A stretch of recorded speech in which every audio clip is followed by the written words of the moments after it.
What is the most horrid thing someone's done to you? He unalived my baby duck's life, so I ruin his. So, here is my story. Back in May of 1990, there was an unseasonably late snowstorm.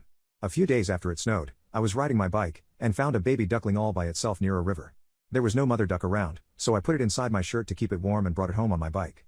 My mother thought it would die because it was so small and cold and wet and shivering, but I put it under a light, and after a while it dried off and started hopping around and peeping. It was so cute, it followed me like a puppy. I called it Philip, because it sounded like it was saying Philip, Philip, Philip whenever it peeped. So, after a few weeks, I figured I ought to teach it to swim and eat stuff in the lakes, so I started bringing it to a small local beach. Philip did well, he swam around and ate weeds and snails and everyone at the beach loved him. Now my trouble started. After I had brought Philip to the beach several times, the lifeguard told me that his boss, the director of Parks and Recreation, who will be known as Stuffed Shirt, had told him that there was a city ordinance against bringing pets to city parks. I tried to explain to the lifeguard that it was only for a few weeks, and then the duck would be grown up and able to live on its own, but he didn't care. I was upset. How was I going to teach the duck to live on its own?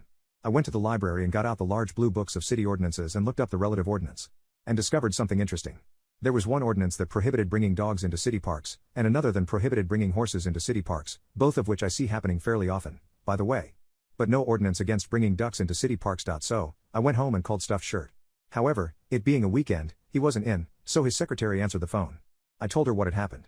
And what the ordinances actually said, and told her to tell Stuffed Shirt that I would be bringing my duck to the beach anytime I felt like it. Well, apparently when Stuffed Shirt heard this, his head exploded. He called me back and told me that he had had a conference with the city attorney about my duck. And according to him, the city attorney had decided that the law should be interpreted to refer to all domestic or pet animals, not merely dogs or horses. Then he said he had called the DNR, because I was not supposed to have a duck. Now, please note the following: at this point attorneys are not privileged to interpret the law. Only judges are supposed to do that. And the law was not ambiguous such that it required interpretation.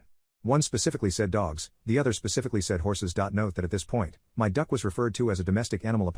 Anyway, a few days later the DNR agent shows up at my house, and marches right into my backyard, without ringing the doorbell, and without a warrant. We will call him Butt Buddy, because I suspect that was his relation to Stuffed Shirt, as he wasn't even from my city. Stuffed Shirt had gotten him to come over from another city. I was in my backyard at the time feeding Philip, my duck, and Butt Buddy proceeds to read me the riot act. First he tells me that my duck was a wood duck, which is a wild animal after Stuffed Shirt had previously referred to it as a domestic animal. And this was a lie. By the way, I learned later my duck was a mallard, which can be considered either wild or domestic, depending on the circumstances. Then he tells me that I can't have a wood duck, which my duck wasn't, without a game farm license, and that I couldn't get a game farm license unless I had 40 acres of land. He then told me that I either had to let my duck go by the end of the day, or he would confiscate it and take it to a lake in another town, where I would never see it again.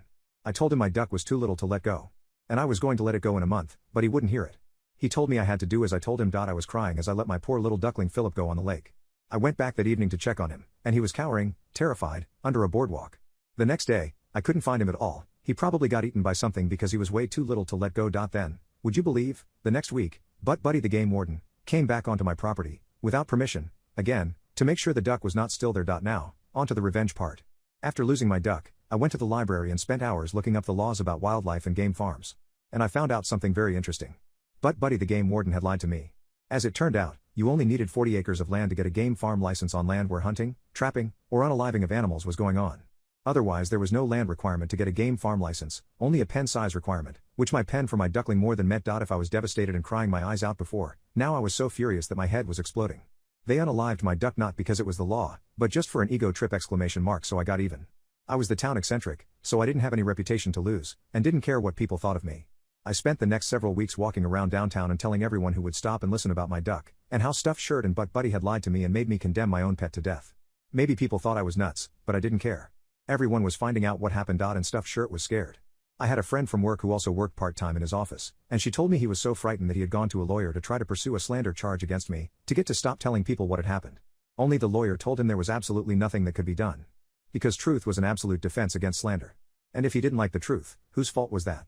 Stuffed Shirt's critical mistake, of course, was actually filing a complaint with the DNR so that he could get Butt Buddy game warden to legitimately intimidate me into releasing my baby duckling way too soon. The DNR, like all government agencies, keeps records. If he tried to claim I was lying and slandering him, there was documented proof of what had happened. So the outcome?